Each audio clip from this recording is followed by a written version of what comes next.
Sobat Dunia Donghua, kita berjumpa kembali. Tanpa berlama-lama mari kita lanjutkan ceritanya. Selamat mendengarkan dan selamat berimajinasi. Semua orang langsung menuju arena bela diri keluarga Situ. Situ Taili tahu Yi Feng tidak bisa dianggap remeh, jadi dia tidak berani mempermalukan Chang Seng. Dia memilih anggota generasi muda peringkat 10 dan menyuruhnya menghadapi Chang Seng. Kediaman Situ kecil, dan kabar tentang pertarungan Chang Seng yang akan datang menyebar dengan cepat.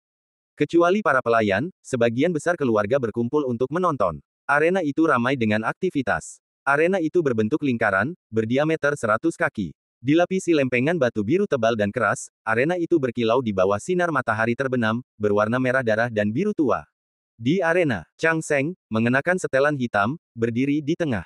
Dia memiliki wajah yang tampan, raut wajah yang tajam, dan kulitnya yang berwarna perunggu menonjolkan aura maskulinnya.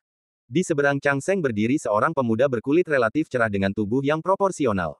Dia memiliki wajah yang tampan dan sikap yang anggun dan elegan. Dia adalah sepupu Situ Qingyi, Situ Fang. Situ Fang menatap Chang Seng dengan dingin. Ia pernah melihat Chang Seng sebelumnya dan tahu bahwa Chang Seng adalah seorang yatim piatu yang mencari nafkah dengan mengawal keluarga Situ. Orang seperti itu ingin menikahi putri sulung keluarga Situ mereka, yang ternyata hanyalah seekor kodok yang ingin makan daging angsa. Kau hanya seorang pendekar tingkat 6. Kau yakin ingin melawanku? Aku adalah pendekar tingkat 7. Chang Seng mengangguk tegas dan berkata, aku yakin. Oh. Situ Fang tersenyum dingin dan bercanda, kalau kau kalah, jangan salahkan aku karena menindas yang lemah. Kalau aku, Chang Seng, kalah, aku tidak akan mengeluh. Orang-orang di bawah ring banyak bicara. Ze Xiao Ziwei Lenengku Xiao Jie, Ye Si Huo Chukule, Dao Si Ting Yu Guki, Yu Guki Yu Sen Miyong, Si Li Bu Xing Hai Bu Si Zi Yu Bei Sao De Chu Men De Fen, Ai, Ze Xiao Zi Zen Mi Jiu Ai Gao Pan Ne, Ruo Si Ta Ze Chi Sule, Kong Pai Ho Situ Jia Do Bu Hui Rang Tai Ki Yun Biao Le, Chu Seng Niu Du Bu Pa Hu Bei, Situ Tai Li King Yi Feng Zai Kan Tai Luo Zuo, Ta Che Tu Kan Siang Yi Feng, Di Seng, layanan kesehatan yang baik, Ni Ye Fang Xin, Ruo Si Sule, Wo Dai Zeta 5 Zouren, Situ Tai Li Suang Yan Wei Mi. Ia menanyakan hal ini kepada Yi Feng bukan karena khawatir Chang Seng akan terluka lagi, melainkan karena khawatir jika Chang Seng kalah, Yi Feng akan terus membuat masalah. Namun karena Yi Feng telah mengatakannya, ia tidak perlu khawatir. Situ Qingyi duduk di samping ayahnya, mencengkeram rok kasa kuningnya erat-erat. Wajahnya yang halus tampak diselimuti awan gelap, alisnya berkerut, dan napasnya terasa berat. Chang Seng menatap Situ Qingyi, matanya dipenuhi cinta dan tekad yang tak tergoyahkan. Situ Qingyi mengucapkan kata peringatan, dan Chang Seng mengangguk kecil, lalu menatap Yi Feng. Yi Feng menyemangatinya, Chang Seng, percayalah pada dirimu sendiri, kamu bisa. Chang Seng mengangguk dengan sungguh-sungguh dan menghunus pedangnya. Ia tahu bahwa bahkan melawan lawan yang lebih kuat sekalipun, ia harus membuktikan diri. Pertandingan dimulai. Atas perintah Situ Taili, Situ Fang, menghunus pedang lebarnya, menyerang Chang Seng. Situ Fang tampak lembut dan halus, tetapi serangannya begitu kejam. Bahkan seekor singa pun membunuh kelinci dengan sekuat tenaga. Bagi Situ Fang, kompetisi ini menyangkut reputasi keluarga Situ dan pernikahan sepupunya. Sekalipun Chang Seng tidak sebaik dirinya, ia akan mengerahkan seluruh tenaganya. Dalam sekejap, Situ Fang tiba di hadapan Chang Seng. Ping ping ping. Ia mengerahkan seluruh energinya, mengayunkan pedang lebarnya dengan ganas, dan menebas Chang Seng. Chang Seng menggunakan pedangnya untuk menangkis dan membalas serangan untuk menyerap kekuatan tersebut. Ia menggunakan tubuh lincah dan keterampilan pedangnya yang luar biasa untuk melawan. Namun setiap kali Chang Seng berpikir ia bisa melawan, ia justru dihadang oleh bilah pedang yang lebih cepat dan lebih kuat. Suara logam beradu bergema tanpa henti, dan percikan api beterbangan di atas ring. Chang Seng, yang sudah terluka, dipukul mundur oleh Situ Fang. Ia nyaris tak bisa menghindari serangan dan tak bisa melancarkan serangan balik yang efektif. Situ Fang bercanda sambil bertarung, di usiamu, lumayan juga kau bisa mengambil begitu banyak pedangku. Tapi, lumayan juga, kalau kau ingin mengalahkanku dan menikahi sepupuku, silakan saja bermimpi. Langkah Situ Fang tak diragukan lagi untuk mengalahkan lawannya secara psikologis. Namun Chang Seng bertekad menikahi Situ Qingyi. Sekalipun itu berarti mempertaruhkan nyawanya sendiri, Chang Seng tak akan pernah mundur. Namun, situasi saat ini tetap membuat Chang Seng merasa sangat buruk. Otak Chang Seng bekerja cepat. Sambil menahan serangan, ia memikirkan bagaimana ia harus merespons dan bagaimana mengalahkan yang kuat dengan yang lemah. Situ Taili menggeleng ketika melihat celah di antara kedua belah pihak. Jantung Situ Qingyi seakan direbut dan ditarik kuat-kuat. Semua orang di sekitar ring tidak optimistis dengan Chang Seng. Chang Seng mustahil bisa melawan musuh yang levelnya lebih tinggi. Dia bukan tandingan Tuan Muda Fang. Apalagi, dia terluka. Chang Seng, akui saja kekalahanmu. Pamer hanya akan merenggut nyawamu. Hei, bukankah ini seperti melakukan sesuatu yang kau tahu mustahil? Anak muda zaman sekarang terlalu impulsif. Tak seorang pun yang hadir optimistis terhadap Chang Sheng, bahkan si Tu Qingyi pun tidak, kecuali Yi Feng. Yi Feng hanya menyesap tehnya dengan tenang, lalu diam-diam menyaksikan serangan dan pertahanan sengit di atas ring. Ping ping ping. Chang Sheng terus-menerus menghindar dan bertahan. Sesekali, ia melancarkan serangan balik. Namun, serangan baliknya terlalu cepat dan lemah, sehingga sama sekali tidak mengancam si Tu Fang.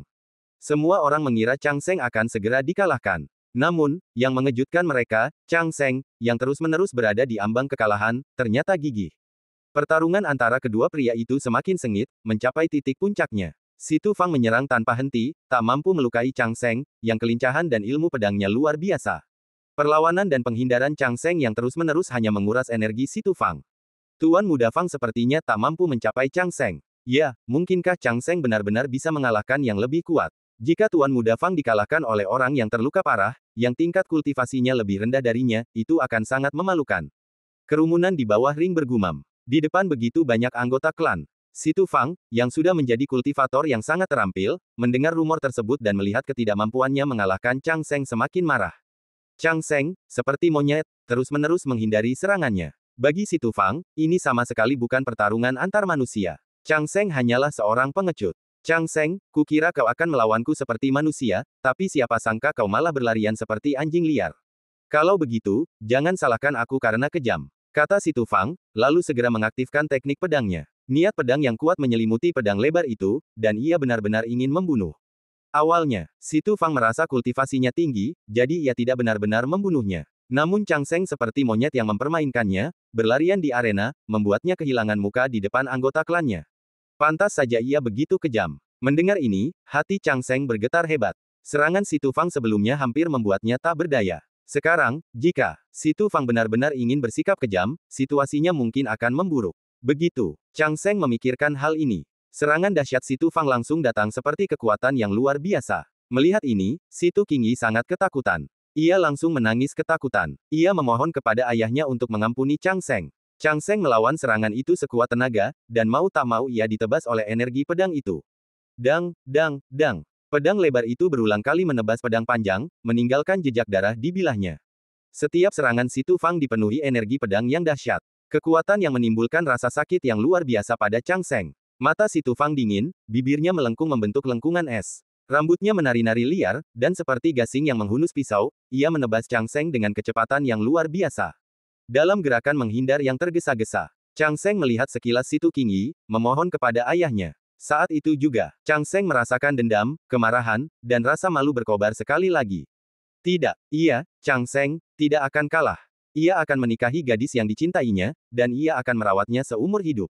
Saat itu, kata-kata dan ajaran Yi Feng terngiang di benaknya. Chang Sheng, kau hanya hidup sekali, jangan biarkan dirimu menyesal. Chang Sheng, percayalah pada dirimu sendiri, kau pasti bisa. Chang Sheng, hanya dengan memfokuskan pikiranmu kau bisa mencapai kesatuan antara manusia dan pedang. Bayangan masa lalu melintas di benak Chang Sheng. Tanpa sadar ia menutup matanya, mengandalkan persepsinya untuk menahan hujan serangan yang deras.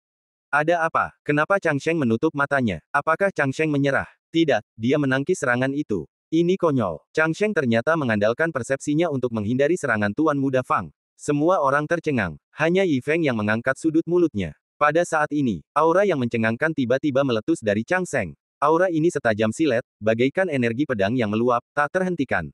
Hati si Tu Fang tiba-tiba mencelos. Melihat kondisi Chang Sheng yang aneh, ia dengan tegas mengintensifkan serangannya.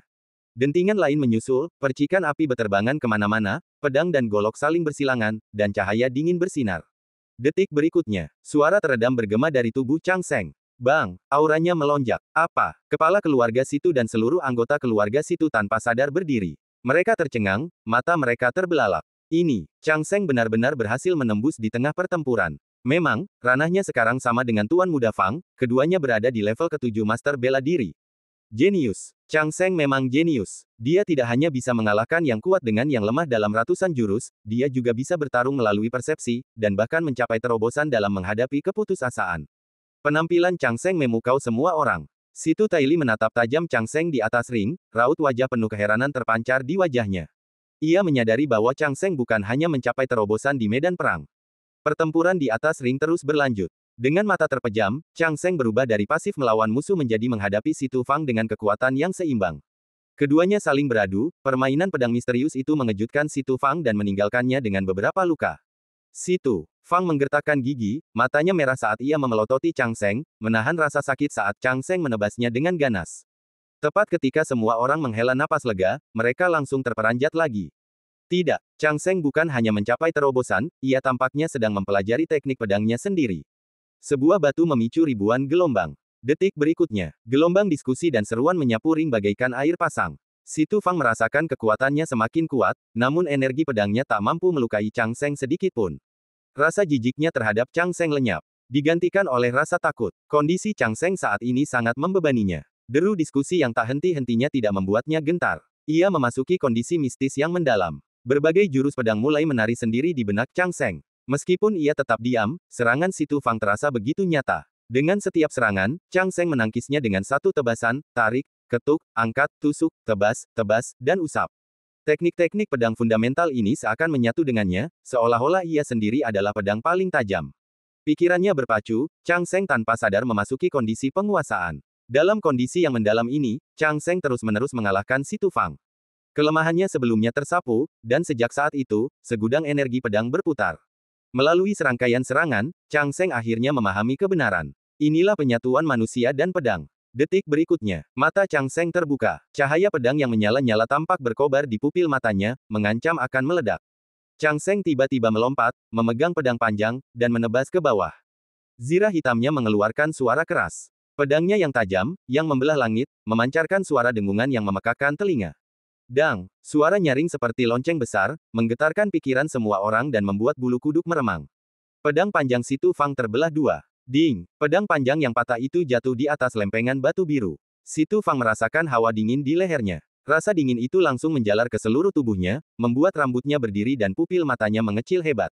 Inilah perasaan kematian. Pada saat ini, pedang panjang Chang Seng yang penuh celah, menancap di leher Si Tu Fang. Matahari terbenam menyinari pedang panjang itu, memantulkan cahaya merah yang membuat Si Tu gemetar tak terkendali. Buku-buku jarinya patah, dan darah menetes dari pisau patah itu ke tanah. Suasana tiba-tiba menjadi sunyi, dan berubah menjadi keheningan yang mencekam. Kau kalah. Kata-kata tenang Chang Seng memecah kesunyian mematikan di arena bela diri. Suara-suara kejutan yang riuh sekali lagi memenuhi langit. Pedang panjang di tangan Si Tu Fang jatuh ke tanah. Pada saat ini, semangat juangnya telah tersapu oleh dinginnya udara. Chang Seng, kau menang, kata Si Tu Fang lemah. Kemudian, ia berbalik dan melompat turun dari ring dengan lesu, punggungnya terasa begitu kesepian. Si Tu Qingyi meneteskan air mata panas penuh kegembiraan. Ia tak peduli dengan ayahnya di sampingnya, ataupun tatapan mata para anggota suku di sekitarnya. Ia bergegas menghampiri Chang Seng tanpa ragu, memeluk Chang Seng erat-erat, dan meringkuk dalam pelukan Chang Seng. Air mata Si Tu Qingyi bagaikan waduk yang pintu airnya terbuka, mengalir deras tanpa henti. Emosinya terlalu rumit. Bahagia, gembira, takut, sedih, lelah, lega. Segala macam emosi berubah menjadi air matanya yang panas dan sebening kristal, mengalir di dada Chang Seng. Chang Seng melepaskan pedangnya dan memeluk Si Tu Qingyi kesayangannya. Gadis ini adalah orang yang akan ia jaga seumur hidupnya, orang yang akan ia lindungi dengan nyawanya.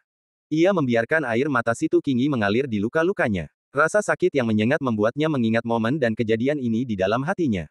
Semua orang memandangi pasangan yang sempurna ini. Ada yang memarahi mereka, ada yang memberi berkat, ada yang terharu, dan ada pula yang terdiam. Yang terdiam tentu saja kepala keluarga Si Tu Taili. Yi Feng hanya mengangkat sudut bibirnya. Semua ini tidak berbeda dari yang ia duga. Bayangkan mereka yang mengikutinya, Yi Feng, saat itu. Siapa di antara mereka yang bukan raksasa di suatu daerah, siapa di antara mereka yang bukan yang terkuat di dunia? Bagaimana mungkin garis keturunan yang mereka tinggalkan buruk? Padahal baru 100.000 tahun. Bagaimana mungkin garis keturunan orang-orang perkasa terkubur, bagaimana mungkin terputus? Sisik emas tak terbatas di kolam, setelah bertemu angin dan awan, ia berubah menjadi naga. Leluhur Chang Seng dulunya adalah naga perkasa. Kini, Chang Seng telah melangkah maju. Lalu, Yi Feng menatap Si Tu Taili dengan tenang dan berkata, Chang Seng telah membuktikan dirinya. Kau takkan keberatan lagi, kan? Si Tu Taili mengangguk pelan, lalu mendesah. Ia lalu berdiri dan meninggalkan arena bela diri. Sambil berjalan, Si Tu Taili berkata, hadiah pertunangan itu tak lagi diperlukan. Tolong ambil kembali, rekan Taois. Berjanjilah saja bahwa anak itu tak akan berubah pikiran tentang putriku. Kata-kata Si Tu Taili tidak ringan maupun berat, tetapi bergema bagai guntur di benak Chang Seng dan Si Tu Qingyi. Mereka akhirnya berhasil melewati semua rintangan dan akhirnya bisa bersama secara resmi.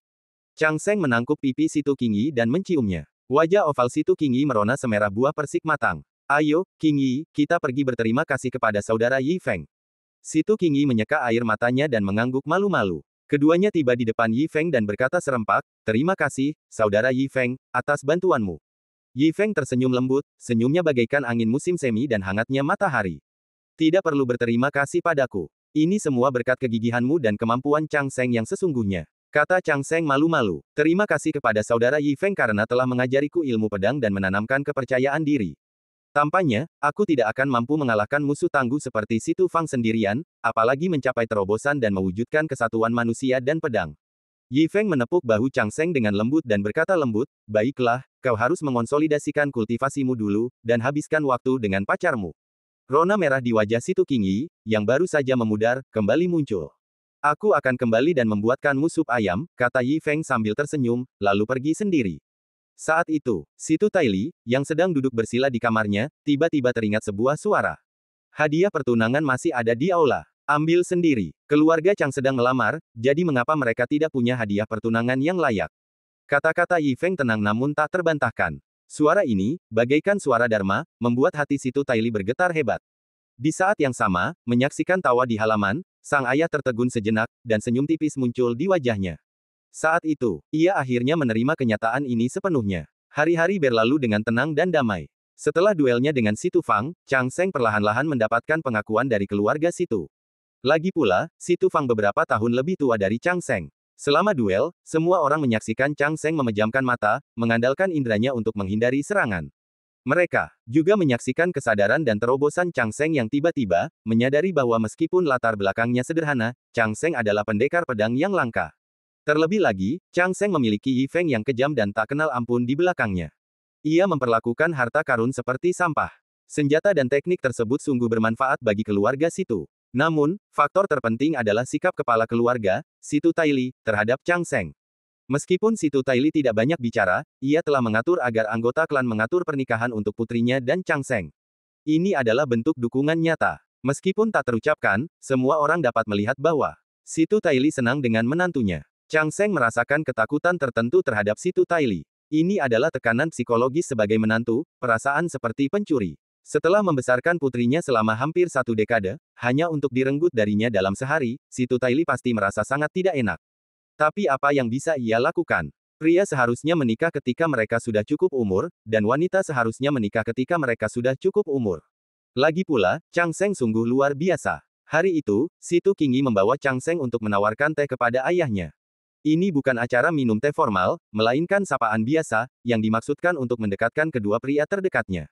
Hubungan antara yang lebih tua dan yang lebih muda adalah tentang tata krama dan etika.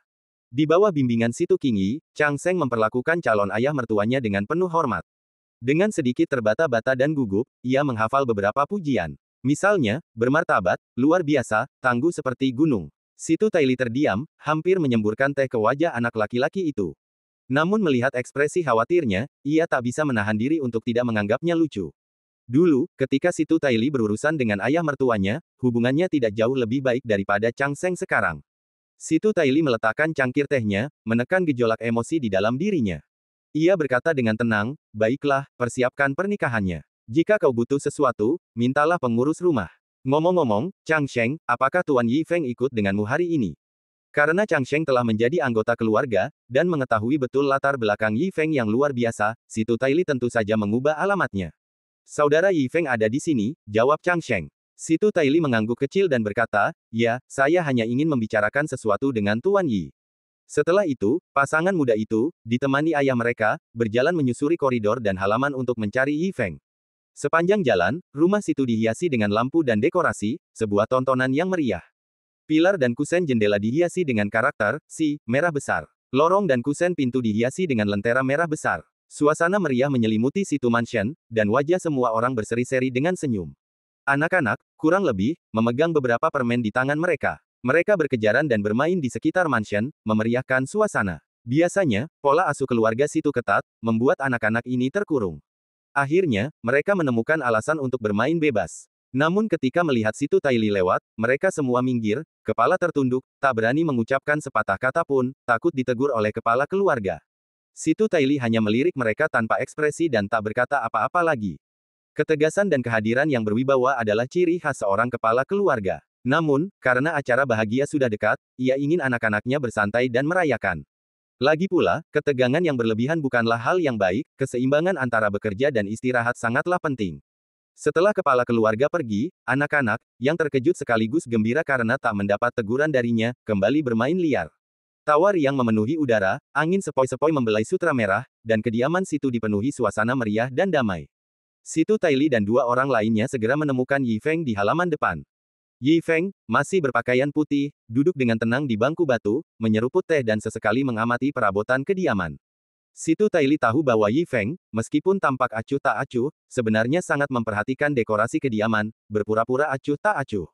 Ini jelas menunjukkan betapa pentingnya Chang Seng bagi Yi Feng. Situ Taili bertanya kepada putrinya tentang latar belakang Yi Feng. Setelah mengetahui bahwa Yi Feng hanya pergi ke Huacheng bersama Chang Seng dengan kereta kuda dan kemudian menginap di rumah Chang Seng, Situ Taili merasa bahwa pertemuan tak terduga ini terasa agak disengaja. Perhatian dari generasi muda ke generasi muda seperti ini terasa lebih disengaja daripada pertemuan biasa. Pernyataan Yi Feng sebelumnya saat melamar juga membuat Situ Taili yakin bahwa Yi Feng pastilah seorang tetua yang mengenal Chang Seng. Situ Taili merasa ia hanya cukup memahami situasinya, jadi ia tak ragu bertanya pada Yi Feng. Setiap orang punya rahasia tersembunyi masing-masing. Lagi pula, Yi Feng jelas sangat luar biasa. Situ Taili membungkuk pada Yi Feng dan duduk di sampingnya. Yi Feng mengangguk pelan. Pasangan muda itu hendak pergi ketika Situ Taili menghentikan mereka. Kalian berdua tinggallah sebentar. Baiklah. Maka, pasangan itu pun berdiri dengan hormat. Tuan Yi, Anda seharusnya sangat memahami latar belakang Chang Seng. Pernikahan selalu menjadi urusan orang tua dan mak comblang. Saya berani meminta Anda, sebagai tetua Chang Seng, untuk meresmikan pernikahan mereka. Pasangan itu mengangguk setuju. Chang Seng menatap Yi Feng dengan tatapan penuh harap dan memohon. Yi Feng melirik pasangan itu, dengan senyum di wajahnya, dan hati yang lega. Tentu saja, tidak masalah. Pasangan Chang Seng itu sangat gembira. Menurut mereka, jika bukan karena saudara Yi Feng, mereka mungkin tidak akan bersama, apalagi menikah. Mereka sangat berterima kasih kepada Yi Feng, terutama Chang Seng. Saudara Yi Feng tidak hanya memberinya koin emas, bimbingan, dan nasihat, tetapi juga dukungan. Meskipun ia memanggilnya saudara Yi Feng, dalam hatinya ia telah lama menganggapnya sebagai figur ayah. Situ Taili tersenyum dan mengangguk. Meskipun pikirannya tidak murni, ia juga memikirkan kebaikan pasangan muda itu. Lagi pula, jika Yi Feng yang memimpin, itu berarti ia akan mengurus mereka mulai sekarang. Dengan sosok kaya dan kejam seperti Yi Feng sebagai pendukungnya, Situ Taili merasa beban di pundaknya langsung berkurang. Keluarga Situ memiliki standar yang sangat tinggi dalam persiapan pernikahan, berjuang untuk kesempurnaan. Oleh karena itu, proses perencanaan memakan waktu cukup lama. Selama masa ini, Yi Feng tetap sama seperti biasanya. Setiap hari, ia akan duduk di meja batu di halaman sebelum fajar, membimbing Chang Seng bermain pedang. Setelah itu, ia akan pergi ke pasar untuk membeli bahan makanan dan memasak hidangan favorit Chang Seng. Satu-satunya perbedaan adalah ia akan memiliki sepasang mangkuk dan sumpit ekstra untuk makan siang dan makan malam. Situ Qingyi, yang belum menikah dengan keluarga itu, akan datang ke rumah setiap hari untuk makan gratis. Situ Qingyi sangat memuji keterampilan memasak kakak Yi Feng. Keluarga Situ mereka memang memiliki koki yang berdedikasi. Namun, masakannya tidak hanya tidak sebagus penampilan kakak Yi Feng, tetapi juga memiliki perbedaan besar dalam rasa dan gaya. Ini membuat Situ Qingyi cukup kesal dengan kokinya sendiri, dan dia juga merasa bahwa keterampilan memasak kakak Yi Feng luar biasa. Seperti kata pepatah, seseorang memberi penghormatan kepada yang lain. Setelah mengetahui bahwa kakak Yi Feng suka minum, Situ Qingyi bahkan memindahkan banyak anggur berkualitas dari rumah Situ. Di antaranya adalah anggur merah putrinya yang hampir berusia 20 tahun yang dikubur ayahnya di bawah tanah. Ini membuat Situ Taili merasa pedih. Tetapi ketika dia mengetahui bahwa Yi Feng yang ingin minum, dia tidak banyak bicara. Situ Taili hanya merasa bahwa pepatah itu sangat benar, seorang putri yang menikah seperti air yang tertumpah. Bahkan sebelum menikah dengan keluarga itu, ia terus-menerus mengirimkan barang ke rumah Chang Seng. Ini adalah semacam kebahagiaan yang tak terkira. Yi Feng tak ragu. Anggur merah putri berusia 20 tahun ini memiliki rasa yang lembut di mulut, aroma yang kaya, dan rasa yang tertinggal. Anggur berkualitas yang langka. Mungkin tak sebanding dengan banyak anggur yang pernah ia cicipi sebelumnya, tapi sungguh lezat. Anggur yang luar biasa. Petik 2. Asalkan kau menyukainya, saudara Yi Feng. Aku akan membawakanmu lagi setelah kau menghabiskannya. Baiklah. Setelah makan dan minum, Yi Feng menatap Chang Seng. Aku akan pergi sebentar dan akan kembali dalam beberapa hari. Chang Seng, fokuslah pada latihan pedangmu dan jangan bermalas-malasan hanya karena aku tidak mengawasimu. Jangan khawatir, saudara Yi Feng, tapi pernikahan kita 10 hari lagi.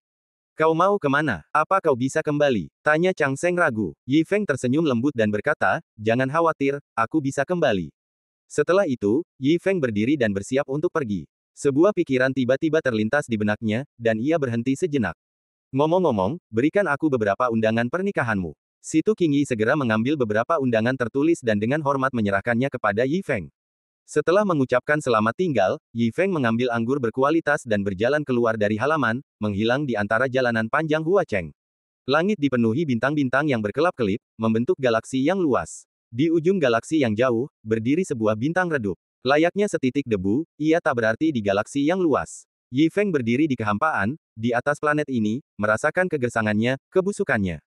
Kemudian, Yi Feng perlahan melangkah mendekati planet itu. Tepat saat Yi Feng hendak masuk, sebuah kekuatan dahsyat menyerbu ke arahnya. Kekuatan itu melawan orang luar, siap mengusir siapapun yang berani memasuki planet ini. Sebuah suara tua mengikuti kekuatan ini. Jangan masuk tanpa izin di sini, kalian orang asing. Keluar. Suara tua itu sangat kasar, tetapi Yi Feng tidak membiarkan keanehan pihak lain membuatnya merasa malu atau marah. Ia berdiri dengan tenang di luar planet dan berbicara dengan suara lantang, aku melewati tempat ini saat menjelajahi langit berbintang. Melihatmu, rekan Taois, begitu kesepian, aku memutuskan untuk mengunjungi dan berteman. Maafkan aku jika aku mengganggumu. Setelah beberapa saat, suara tua itu bergema lagi. Kali ini, suaranya tidak setegas sebelumnya, tetapi nadanya masih tegas. Tempat ini berbahaya. Sebaiknya kau segera pergi agar tidak mendapat masalah. Yi Feng tersenyum tipis dan tidak berkata apa-apa, seolah tak peduli dengan nasihat itu. Ia malah menyerbu masuk. Bagai seberkas cahaya, ia dengan cepat mendarat di tanah tandus, mendarat di samping lelaki tua yang baru saja berbicara. Kemanapun ia memandang, tanahnya hancur, dipenuhi bebatuan dan lubang yang dalam. Tanahnya tertutup pasir hitam dan debu, tanpa tanaman hijau, tanpa kehidupan. Di kejauhan, beberapa tornado, setinggi ratusan kaki, terlihat dengan mata telanjang. Tornado-tornado itu menyapu lanskap tandus, mendatangkan malapetaka di seluruh planet. Bintang-bintang nyaris tak terlihat di belahan dunia ini, tetapi langit yang berdebu membuatnya tampak diselimuti awan gelap. Guntur menyambar dan menderu terus-menerus, tetapi tidak ada hujan yang turun. Dilihat dari tanah yang kering, kekeringan di sini pasti parah. Lelaki tua di samping Yi Feng duduk bersila di tanah tandus dan kering, dan kekeringan tampaknya juga memengaruhinya. Rambutnya acak-acakan, dan tulang-tulangnya kurus. Ia tampak seperti jerami yang layu karena kekurangan hujan dan embun. Bagai lilin yang tertiup angin, ia bergoyang tertiup angin, nyaris tak berdaya.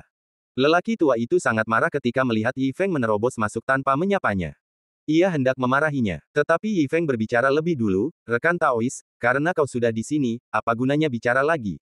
Setelah itu, Yi Feng mengeluarkan anggur berkualitas dan makanan lezat, lalu meletakkannya di antara dirinya dan lelaki tua itu.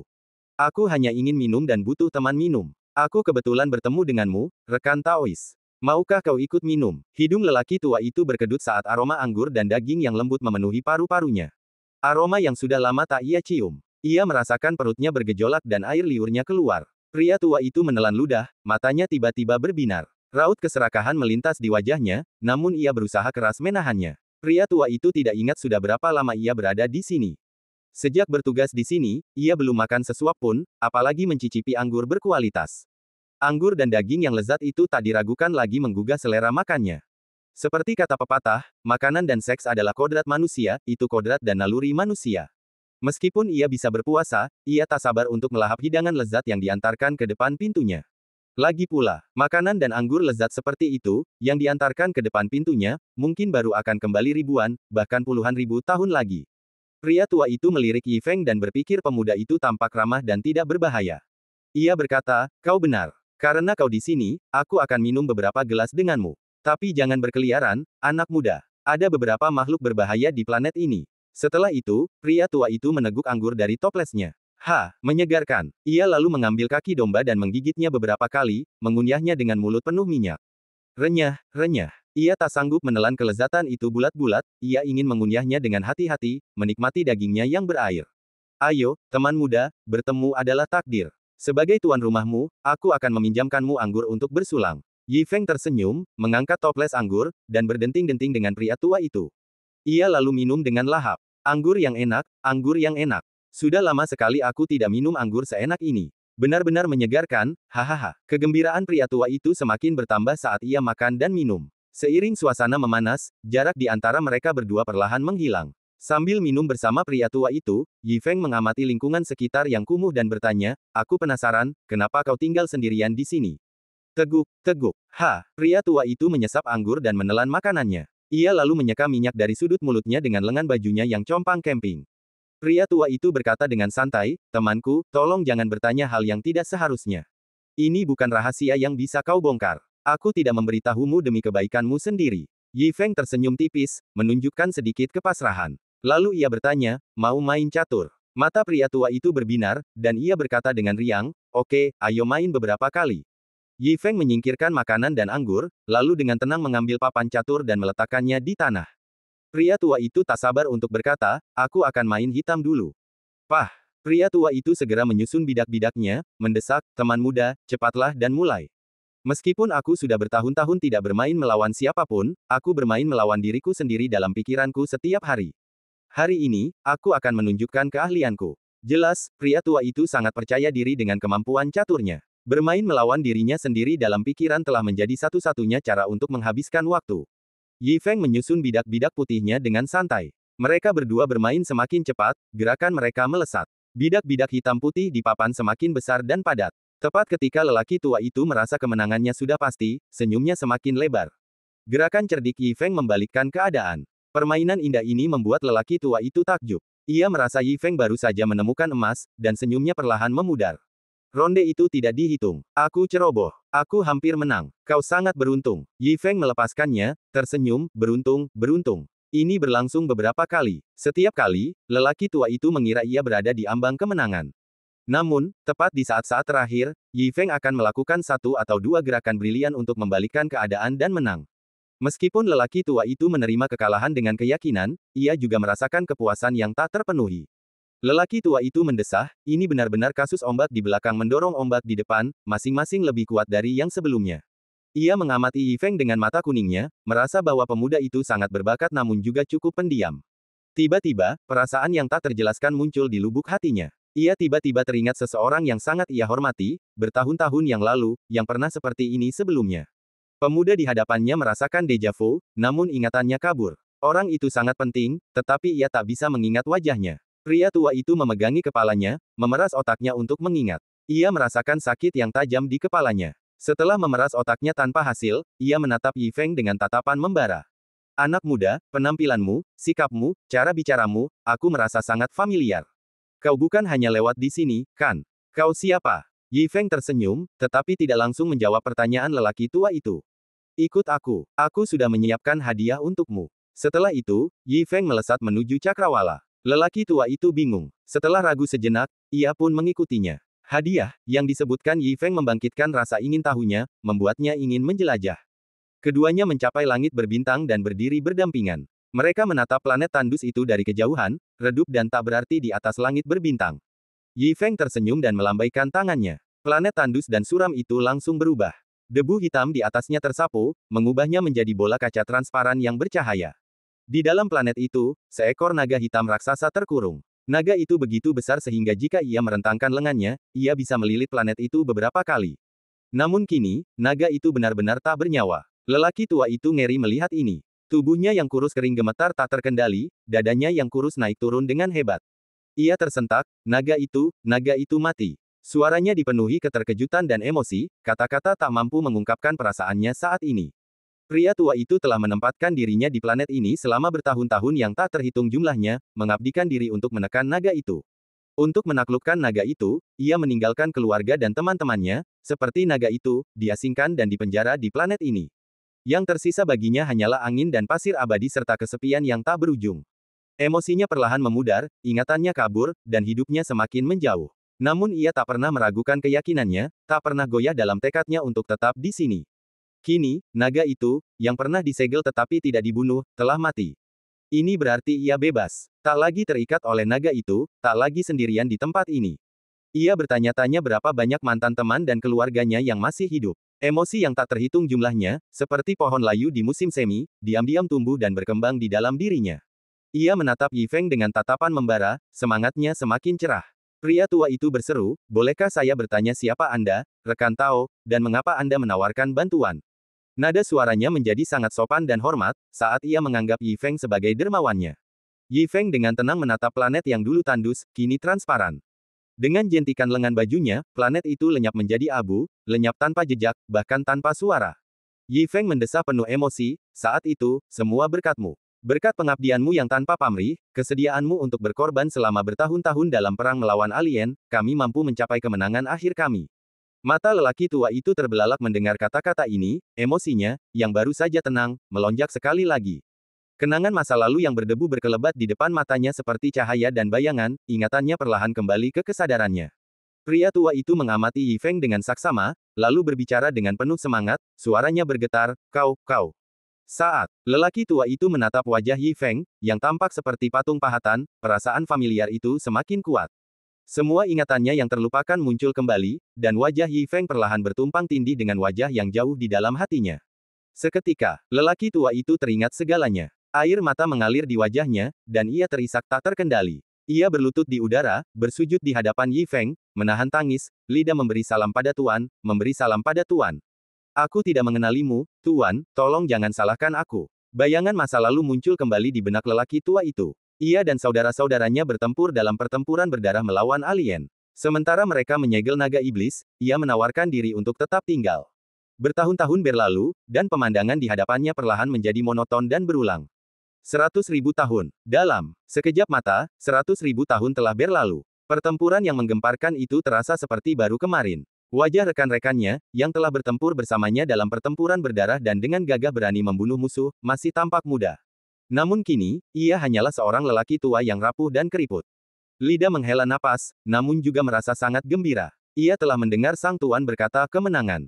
Bukankah ini tujuan mereka? Bukankah ini tekad yang telah menopangnya, hari demi hari, selama 100.000 tahun? 100 pertempuran di padang pasir telah mengikis baju zirah emasku, dan aku takkan kembali sebelum aku menaklukkan musuh. Titik. Setelah 100.000 tahun kegigihan yang tak tergoyahkan, kini ia menyambut kehadiran sang guru. Ini membuktikan bahwa sang guru tidak melupakannya, bahwa ia mengakui kegigihannya. Kegembiraan, sukacita, kesedihan, emosi, kerinduan. Semua emosi ini menyatu menjadi arus hangat, mengalir deras melalui hidung dan mata lidah. Ia tak kuasa menahan gemetar. Air mata mengalir di wajahnya, emosinya meledak. Rasanya seperti gunung berapi yang terpendam selama 100.000 tahun, akhirnya meletus hari ini. Semua kebingungan, keraguan, dan ketidakberdayaan di hatinya tersapu bersih. Yi Feng diliputi emosi, emosinya bergelora seperti gelombang pasang. Ada rasa syukur atas dedikasi tanpa pamrih para veteran ini. Ada rasa berhutang budi atas pengorbanan mereka. Ada kekaguman yang telah berusia 1000 tahun terhadap lidah. Ada penyesalan dan kerinduan untuk rekan-rekannya yang gugur. Yi Feng menenangkan pikirannya, dengan lembut membantu lidah berdiri, dan berkata dengan lembut, terima kasih atas semua kerja kerasmu selama bertahun-tahun ini. Lidah menyeka air mata dari wajahnya dengan lengan jubahnya yang compang camping. Ia mencoba menenangkan diri, berkata, tidak sulit, tidak sulit. Ini tugasku. Melayani Tuhan, ini bukan apa-apa. Ini yang harus kita lakukan. Yi Feng merapikan pakaian lidah. Ia tersenyum, sekarang setelah iblis alien dihancurkan dan bintang-bintang telah tenang, dunia yang luas ini milikmu untuk dijelajahi. Temukan tempat yang baik untuk memulihkan diri dan menikmati hidup. Dengan lambaian tangan Yi Feng, penyakit kronis dan kelelahan lidah lenyap. Wajah lidah tidak lagi lesu, dan ia langsung berubah menjadi penampilan parubaya. Kulitnya berubah dari pucat dan lesu menjadi kemerahan. Vitalitas yang melimpah menyebar ke seluruh tubuhnya. Rambut abu-abunya menghitam, dan tubuhnya yang kurus seketika menjadi tegap dan penuh kekuatan. Lidah, yang kini telah menjadi pria parubaya, sangat gembira dan bersemangat. Ia merasakan vitalitas dan energi yang luar biasa dalam dirinya, meluap-luap. Ia mengucapkan terima kasih yang tak terhingga kepada gurunya. Namun di saat yang sama, lidah, menatap langit berbintang yang tak berujung, jatuh ke dalam kebingungan yang mendalam. Setelah 100.000 tahun berada di sini, ia telah lama terbiasa dengan kehidupan yang membosankan ini, sebuah kebiasaan yang terbentuk dalam dirinya. 100.000 tahun telah berlalu, dan ia bertanya-tanya apa yang terjadi pada langit berbintang ini. Kebebasan yang tiba-tiba itu membuatnya agak bingung, dan ia tidak yakin kemana harus pergi sekarang. Guru, aku. Lidah mulai berbicara, tetapi terhenti. Ia tidak tahu harus kemana. Ia teringat sumpah yang telah ia buat untuk mengikuti gurunya sampai mati. Ia ingin mengikuti Yi Feng, tetapi ia tidak berani berbicara, takut Yi Feng akan menolak. Yi Feng menatapnya, tersenyum tipis, dan mengulurkan undangan berwarna merah. Pernikahannya tinggal beberapa hari lagi, jangan terlambat. Lida membuka undangan dan melihat nama belakangnya, hatinya berdebar kencang. Ia bertanya dengan penuh semangat, "Guru, apakah ini keturunan keluarga Chang?" Yi Feng mengangguk. Hati Lida berdebar gembira menerima jawaban setuju dari gurunya. Ia mengenang, dulu, saudara Chang begitu kuat dan tegas, ia bahkan menyelamatkan nyawaku. Namun, sayangnya, surga iri pada para pahlawan, dan ia kemudian gugur secara heroik saat mencoba menyelamatkan rekan-rekannya setelah terjebak. Aku tidak menyangka saudara Chang punya keturunan. Sungguh luar biasa. Sepertinya garis keturunan kami, orang-orang tua, masih hidup. Lida sangat gembira, semangatnya kembali berkobar. Guru, aku pasti akan tiba tepat waktu. Yi Feng mengangguk sambil tersenyum. Melihat kegembiraan Lida, hatinya menghangat. Kalau begitu, berkemaslah dan bersiap-siaplah. Setelah itu, Yi Feng melangkah pergi, perlahan menghilang ke dalam kehampaan. Lida membungkuk dalam-dalam dan hormat ke arah sosok Yi Feng yang pergi. Dan cerita pun berakhir, nantikan cerita selanjutnya. Terima kasih telah mendengarkan.